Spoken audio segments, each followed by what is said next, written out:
Hey, welcome to the Cardone Zone, Monday, April what? 20th. Every Monday I come to you to talk about real estate, how you can take advantage of real estate, buy real estate, manage it, and make money on it. By the way, these opinions are mine. All the opinions obviously expressed here are mine. Today I'm going to be talking to you about bankruptcy and real estate. Seems to be a lot of confusion on these two topics. A lot of you, for two reasons I'm sharing this with you today. Maybe you own real estate and you're scared right now, you're panicking. I know a lot of people are, and you're trying to figure out, hey, what do I need to do if my real estate's not performing? And number two, for those of you out there that are interested in buying real estate and are waiting for that moment, that time. So number one, I want to talk to you about you own real estate and you're trying to figure out how to manage through this and you're a little scared right now. I understand that. And number two, you want to buy real estate. Let me just put buy here. And you're trying to figure out how to buy the foreclosure, something that went to bankruptcy court or et cetera. A lot of confusion about this. I understand there's a lot of panic right now. A lot of people freaking out, understandably so. In 4 weeks, we have 22 million unemployed in America. This is the fastest unemployment in the history of the United States in under 4 weeks. 24-Hour Fitness today reported looking at bankruptcy as an option. Neiman Marcus filed, I think, today. JCPenney and Macy's have all been through bankruptcy at least one time that I know of. So this topic, this buzz, the big BK is everywhere. With me owning so much real estate, 7,700 units, people are like, hey, you in good shape? I'll be sharing with you that how good a shape our real estate is in and how we're performing almost 11 points above the national average. Ryan, if Ryan's watching right now, Ryan, if you could send me those numbers I shared with our 700 of our 3,200 investors on Saturday or Sunday, that would be great. So let me first of all dispel the myths about bankruptcy and real estate. Bankruptcy is never the thing you would do first, ever. Number one, it's not a quick solution. Bankruptcy would take, like if you were going to file for bankruptcy today or even consider it, you're talking like 6 to 9 months before you would even file for it. Like you would never even announce it for 6 to 9 months away. And it would never, ever, ever be the first thing that you would do. First thing you would do is you would assess your situation. Last thing you would do is, hey, I'm filing for bankruptcy. I know a lot of people like the numbers, the calls to bankruptcy attorneys right now. Somebody told me this morning that it was up like 800%. I need to file for bankruptcy. No, everybody needs to calm down, okay? Even if you lost your job. They're saying that job loss could go to 35%. That's half of where we're at right now. We could go to like 45 million people unemployed. But maybe we don't go there. Maybe we get back to work. Maybe the unemployment money starts hitting this month. Maybe the Treasury, the $2.2 trillion in Treasury stimulus hits. The Congressional Relief Care Act hits, and maybe this money gets rolled out in a timely manner. And then finally, we open up America in a safe way where people can go back to work and be productive again. The Federal Reserve, while they're saying that things could get uglier, they don't know that to be true. They don't know that to be true. Nobody really knows what is true. So I just want to share with you what I see, how I see both if somebody were to file for bankruptcy. I've never filed for bankruptcy. I've never asked for assistance from the bankruptcy, what is it called, scheme, No, it's not a scam. Bankruptcy is actually a legal way to protect you and your company and restructure the company so that you can set up in the future going forward so that you can actually bring the business back to business. There's a Chapter 7 and a Chapter 13. Number one, the first thing you would do, it would be the last thing you would do is file bankruptcy. The first thing you would do is assess the situation, meaning you would take your assets and debt and assets, okay, and say, hey, which one's bigger here? If you have $400,000 worth of assets and $200,000 worth of debt, like you're going to go to a guy and say, hey, I want to file bankruptcy. He's going to look at you and say, well, for what? okay?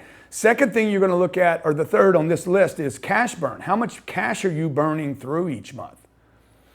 For instance, we did an analysis on our cash burn. I would have to go to, like, on some of our properties, I'd have to lose 38% of my renters to break even. I'd have to go below that to burn cash, meaning I'd have to fund my debt and my operating expenses. I'd have to go into 40%. Last month, for instance, I'll just give you our numbers from last month. Let me see if I have the exact numbers, because I know somebody's going to say I'm off by a digit. We were 93.2% occupied across the board on 7,700 units. The national average was 69% 2 weeks ago and 84% on Friday, if that is correct. Of these 93.2%, 95.19 have already paid and were collected. So we're 93.2% occupied on 7,700 units, do the math, and then 95.19% of those people have already paid their rent for April. Our lowest property was 88%. I'm sharing this with you because a lot of you out there, remember, two purposes of the show. Should you file bankruptcy because you're in trouble? And number two is, and you can call me up if you're having trouble, if you want me to answer a question, 305-865-8668. Number two, when can you jump in and start buying the trouble, the stress, the foreclosure, the bankruptcy? A lot of you out there thinking you're going to go buy something today. That's actually not the case. You need to simmer down. There's nothing to buy. I had a guy call me this weekend. Hey, can I buy all your stuff? Yeah, you couldn't buy all my stuff because why would I do this? When your assets are greater than your debt, that's your wedge. When your cash flow is higher than your expenses, that's your wedge. That's what I call the cash burn. You need to look at, on step 3, two things: cash burn and equity burn. The equity, nobody knows how to assess equity because nothing's going to trade now for the next 3 or 4 months. There will not be any real estate traded in this country for the next 2, 3, 4 months if you're trying to buy the kind of real estate I buy. It might be a duplex or a fourplex or an eightplex out there in trouble, but the big stuff, it will be probably a year, 9 months to a year before you see any of that go back. The fourth thing you're going to do is you're going to call your lenders. You're not going to call your attorney. Okay? Save yourself legal fees. First thing you do is you call your partner. You call your lender right here. Call the lender and say, hey, where are we at? What's going on? By the way, you should be calling your lenders just to stay in communication with them. Hey, where are we at? What's going on? So I have every lender that when this started 3 weeks ago, before there was any problems, there was just trouble.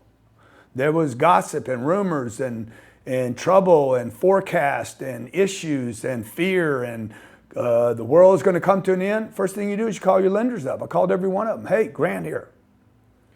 Okay, I've been buying real estate for 35 years. I've been in business since I was 30 years old. I have never walked on a loan, never defaulted on a loan, never not paid somebody on a loan, never been late on a payment in my entire career. Not one time, not in 2008, 2001, 1995. Like, I've been through a bunch of bullshit in my life. I have never not paid, not been late, never been late, and never used a foreclosure or bankruptcy as a way to avoid payments. So bankruptcy is the last thing you would do. Fifth thing you would do here is you would understand the Congressional Relief Fund, the CARES Act. There's $2 trillion being pumped in, some of which includes forbearance. Forbearance means I can delay payments. So if you have a house, I think it's 6 months, maybe a year before you would lose your home. There's people that filed for bankruptcy in 2008, foreclosed on in 2008, 9, and 10. They still own their homes. They're still late on their payments and they still own their homes. So guys, don't think that like the whole world is going mad right now. So thinking, like you mentioned the word bankruptcy, you'll literally drive your entire Google search up with that one word. Okay, so check out the Congressional Relief Fund. That's going to take you what? You're going to have to figure out, hey, can I apply for the money? Can I apply for forbearance? Forbearance would give you 180 days before you would ever seek bankruptcy protection in the case that things got worse. Bankruptcy protection then takes another 3 to, I think you're going to probably be, let's just look at this. Yeah, buying distressed real estate. I'll talk about that in a second, but if you're going to use forbearance, let's say, that could be 3 to 6 months, possibly 12 months if you own your own home. And then bankruptcy would take you another maybe 6 to 9 months. So if you use the max of all this is my understanding, by the way. I'm not an attorney, I'm not a lawyer, I'm not an accountant. 15 months from right now would put us where, Johnny? April next year, May, June, July 2021. Okay, this is when you would be telling the world, I report for bankruptcy. Neiman Marcus has already considered bankruptcy before this week. Trust me, they've been in the process. If they're going to file today and say bankruptcy, that's why 24-hour fitness is they're pursuing it, studying it. It would be months, 6 months, 9 months, and they might just be testing the market to find out how is the public going to perceive this concept. 2 other things, and I'm going to take some callers, 305-865-8668. Chapter 7, there's 2 kinds of bankruptcies that you would normally take. And this bankruptcy that takes 6 to 9 months, you could do it in 3 to 6 months, but I'm telling you, because of what's going on right now and the amount of volume, it would be probably 6 months to 9 months when it normally takes half that. Chapter 7 bankruptcy is all about selling anything valuable you own, a second vehicle, a vacation home, collectibles, stocks, bonds, to pay off your debts. You would basically, Chapter 7 says you're going to sell your assets to pay your debts, okay? This type of bankruptcy wipes out all your outstanding debts once a judge approves the filing in court. The whole process typically takes 3 to 5 months. Chapter 7 bankruptcies are best suited for those who cannot pay back all or a significant portion of their balances. It typically recommends clients file for Chapter 7 bankruptcy if they have unmanageable amounts of unsecured debt, credit cards, health care, maybe medical bills. You know, medical bills are the number one reason people file bankruptcy, right? Like some tragic thing happened and they can't keep up with the bills.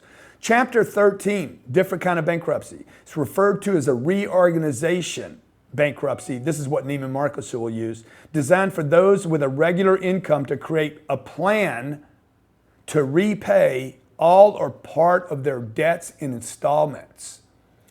A Chapter 13 is a business strategy in order to use cash. You're not walking away from your debt. You're restructuring the debt load using the income from the assets. In the case of Neiman Marcus, it would be their stores, if they had some income, that would then reorganize debt so they could stay in business. It works well if you're far behind on your home mortgage. You can do it as an individual that may be facing foreclosure or eviction and you don't want to leave. That's probably why so many homes that went underwater in 2008, 9, and 10 actually are still owned by the same people today. They're still working off their debt. All right? Okay, 305-865-8668. And then the second half of the show, I want to tell you guys the myth. The myth of you going out and buying stuff today. For you guys that are buyers, the sharks out there, you're like, oh my God, I'm going to go get rich now. You're the bottom feeders of the universe. I'm going to go buy foreclosures and bankruptcies and I'm going to get it all. I'll tell you that more after we take a couple of callers. Hey, Grant, you got Dustin from Florida. You have a question for you? My friend, how you doing? Good to talk to you today on the show. Appreciate you being here. Yeah, I hope you're doing well. Yeah. Do you have a deal or do you have a question? Well, I had a question, kind of real estate / business. I've got my home going on the market in the next week or so. They've already took photos, getting ready to go live, sell my house. And I was thinking about taking some of that money and buying into a franchise. And I wanted to know what your thoughts were about that right now. I'm looking to go into business for myself and was going to use some of that real estate money to do that. So you have a house that's being sold. It's under contract.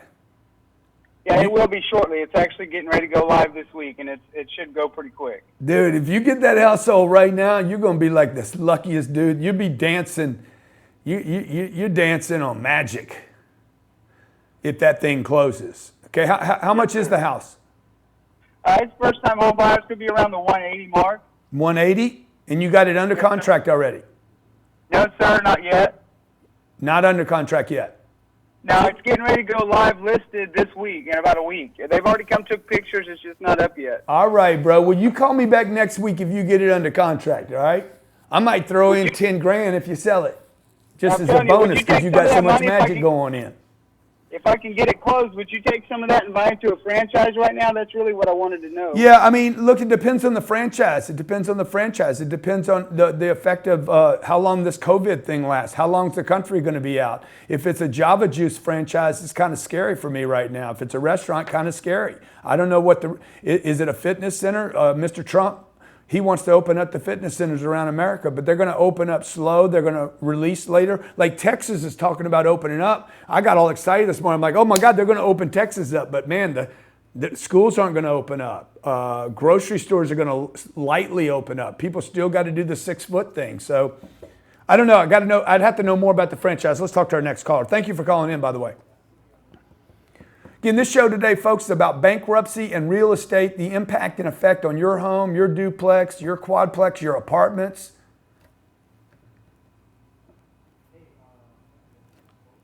Kick them up, guys. I can't hear anything. Next caller is Matthew. Yeah, just bring them in. Just bring them in. I don't even need to know their name.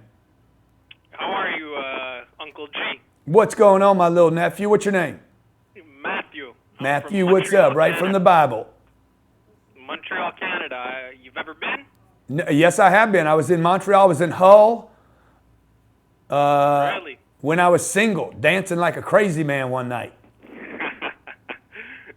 All right, Uncle G, let me ask you, would you ever consider doing a REIT? Nah, would I consider doing a REIT is the question. Yeah, I probably would consider doing a REIT in the future because it would allow people to stay liquid. The thing I don't like about the REIT is what's going on right now with the stock market. The stock market goes up, the REIT goes up. Stock market goes down, the REIT goes down. Stock market goes up, it doesn't affect my real estate the way I own it because I own it not as as a REIT or a piece of paper or stock, but I own it as real estate, not a real estate investment trust. That's what REIT stands for. So because I'm not attached to a piece of paper and we're real estate, the real property, we don't go up and down in value the way a REIT does and trade for liquidity. Also, REITs don't provide investors with depreciation. A REIT would be good for me. It would be good for me as a creator of a REIT because I would probably do extremely well, and our investors, if we converted our real estate portfolio to a REIT, would benefit and allow others to benefit by being invested in real estate, but being able to maintain their liquidity. Next caller. How many you got on there, guys? Oh, wow, we're full up, huh? 305-865-8668. I'm talking about buyers now in the BK foreclosure marketplace, okay? Properties will be foreclosed on. Promise you this will happen. It's going to happen right now. You're going to see homes get foreclosed on. Mortgages in default. People are going to ask for forbearance. Right now, we're in April. Go ahead, bring them in when you get them, guys. We're in April of 2021. If you're looking for deals like this, you need to understand when these deals are going to pop up in the marketplace. And everything that was just extended and pushed out, because I have forbearance for single family homes, small properties, even maybe some of the big ones, that's going to extend this cycle out 3 to 6 months before there's blood, what they call blood in the water.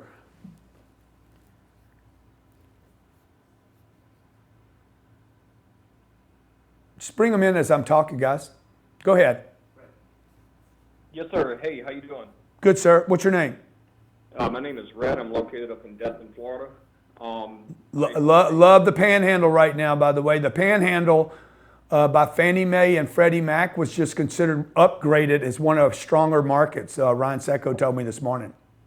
Oh, I know, because I know that you have some property up here, and you actually know one of the clients and one of my insurance people that I know with a century. But anyway, what I was wondering is I own the only aviation detailing business up here, and well, my question is that in Destin, the flights have slowed down, and what I'm wondering is I took Cardone U, it's allowing me to grow to the point that I'm at, and I understand that you say lean into things and lean into it. What I'm wondering at this point, should I focus on the clients that I already have and just focus on surviving, or should I take the other side and start sending out proposals to people and just beating Yeah, phones up? 100% you should focus on the clients you have. Right now, heavy communication with your power base. The solution right now, 3 weeks ago, 4 weeks ago when this thing happened, like once we got restructured around here and got our attention off just business as normal to business as abnormal, first thing we did, I'd say go back and work our power base. Do not try to work new customers right now. Let me go get attention for new clients and, let me stir it up on the outside. But our company, 106 employees right here, we have our attention on taking care of existing customers, our existing tenants. I didn't go out and pursue new deals right now in this environment. In my real estate portfolio, I'm like, let me consolidate, take care of our 7,700 tenants, our operations, our management team, our 1,800 clients, corporate clients, our literally hundreds of thousands of entrepreneurs that we have. Focus on who we do have, and then let Grant worry about how to go get new attention for new customers going forward. So I would tell you right now, the smaller you are, the more important it is to pay attention to your existing power base and your existing customers. Next caller. Yeah, Okay, so every Monday I do this. If you like this show, if it helps you, okay, I'm talking about bankruptcy. Next week we'll be talking about when to buy a deal, how to buy a deal, the kind of leverage you should be looking at, how much money you need to put down, what kind of interest rate you should be looking for, operations, expenses, cap rates. Every week I do this on Monday. If you love this show, you got a question, post it in comments below. Love me or hate me. Come on, man. Come on, comment. Just comment. Throw something down there in the squiggly. I know you're going to hate on me if you don't have a face on your avatar. I love the haters. I like you guys. I appreciate you. You're one of my assets. One of my biggest assets is you being an asset to me. Grant, you got Luke from Nebraska? Okay, yes, sir. Nebraska. We're coming to Nebraska. One of our first cities in our 10X Global and U.S. tour will be starting in June. Will be Nebraska, the N-E. Go ahead. Yeah, for people starting out, if you have excess cash or a little bit more, would you recommend putting more than the recommended down? 100%. I would recommend putting more down than less down.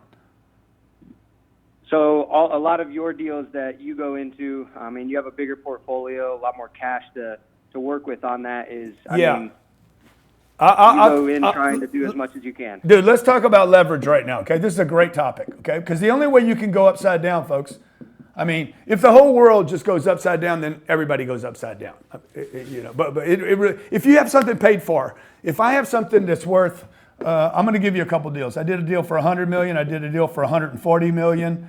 I did a deal for $92 million, okay? On the $100 million deal, I put $40 million down. On the $140 million deal, I put $50 million down.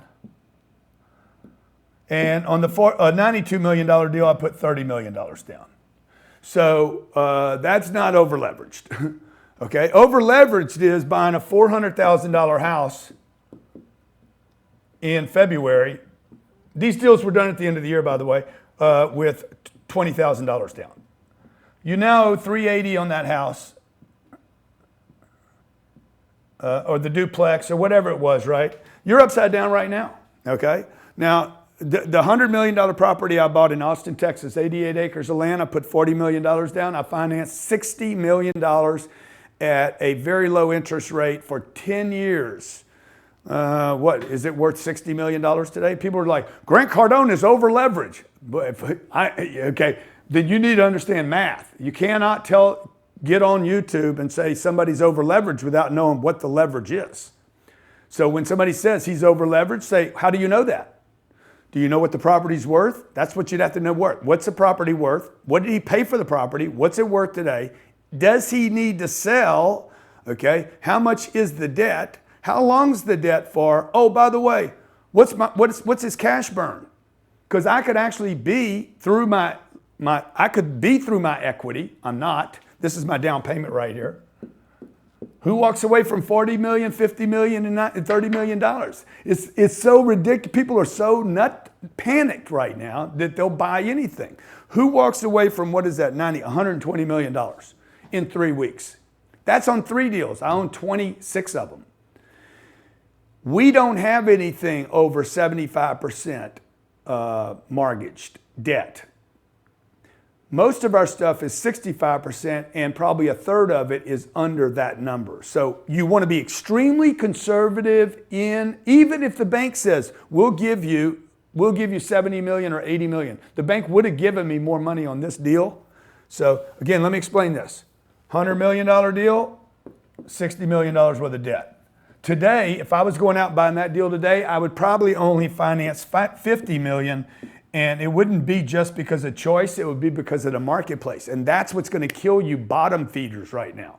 You're going to need lower debt coverage, or in this case, you could call it loan to value, whatever the value is, okay? The LTV. LTV is loan to value, whatever today's value is. If I could get a loan for $70 million, by the way, we were offered an $80 million loan on this deal to answer this gentleman's question. I was offered $80 million on that $100 million deal, 88 acres in Austin, Texas, 456 units. You can see it on the website, CardoneCapital.com. We were offered $80 million worth of debt. I said, pass. I'll do $60 million. I'm more conservative.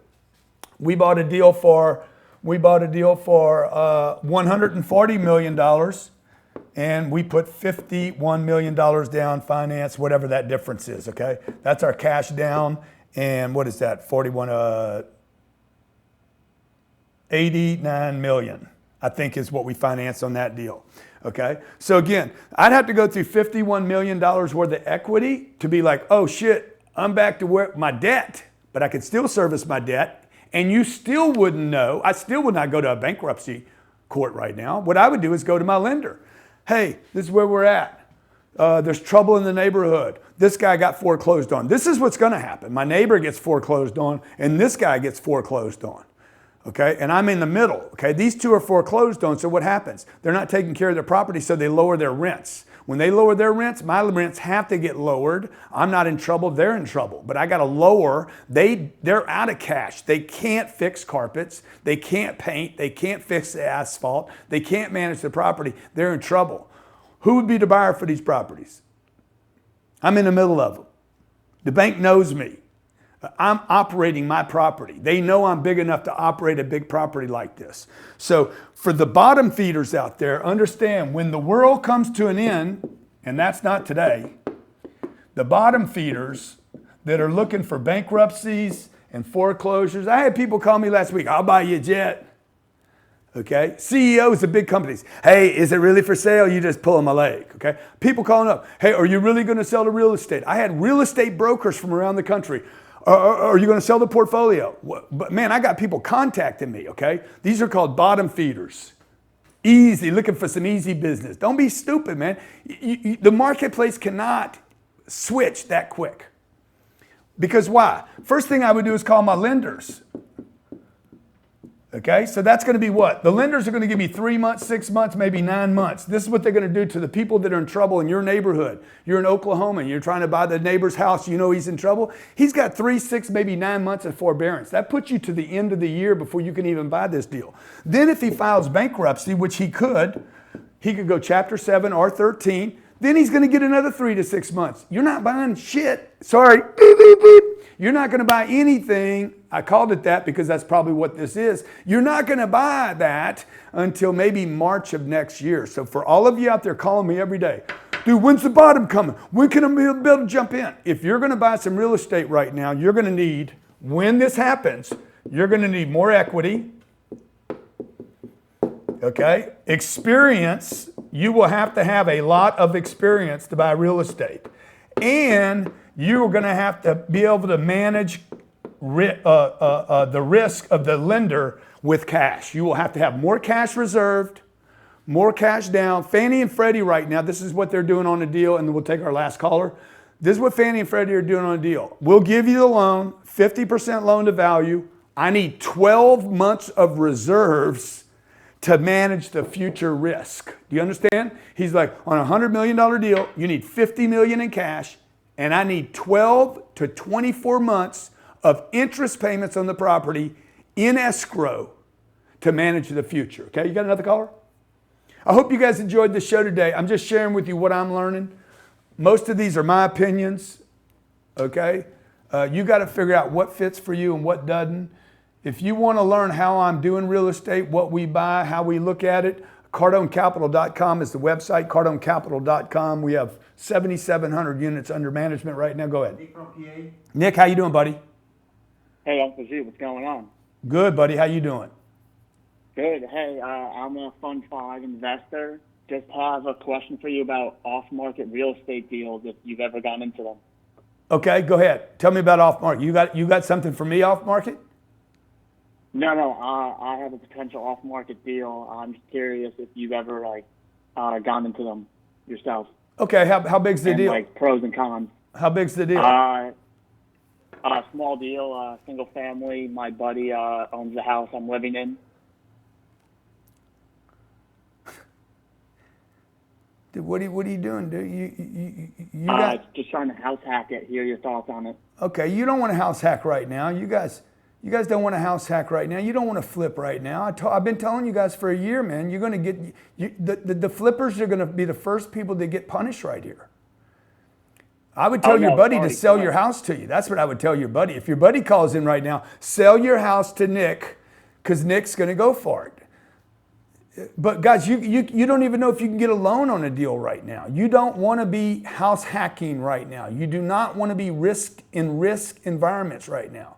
Warren Buffett says, don't lose money. Number 2, don't lose money. Quit playing with money. Quit taking chances with your money. Take chances with your business. Take chances with your brand. Take chances knocking on doors. Take chances calling on people. But don't go buy a house, cross your fingers, and hope that you can sell it, unless he's going to let you own it for nothing, run it for nothing, and you have no future obligation to it, and the only thing you're going to do is broker the difference between what it's worth to him and what it's worth to somebody else, and maybe you pick up 20 grand with zero risk. But I don't even know why you would do that right now, because there's bad news coming. When 24-Hour Fitness says we're looking at bankruptcy, Neiman Marcus is going to file for it, or has filed for it. Disney laid off 100,000 people. 22 million people are out of work. The last thing I'm looking for is to flip a house. What I'm looking for is apartments in good locations, the cash flow positive. Look at Warren Buffett. Warren Buffett's teacher said, Warren, quit drinking Coca-Cola. So what did he do? He went and bought the company. He gets $1.9 million worth of dividend checks every single day. That's what his cash flow looks like. He invested in a company, not a stock. He invested in cash flow, something he knew, something he believed in. He knows the board, knows the people, knows the management team. That's not buying a stock. Okay?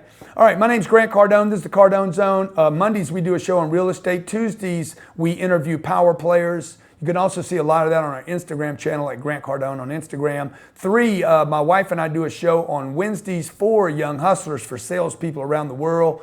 Great place to be right now. 5 on Fridays. Fridays, we talk about the economy, show you some good news, show you where the light is, show you where you could be making money right now. If you want access to any of this information from your phone, you can go to CardoneU.com, CardoneU.com, CardoneU.com. Sales, marketing, promotion, follow-up, working your power base, how to get restarted, all new content. This is all free, by the way.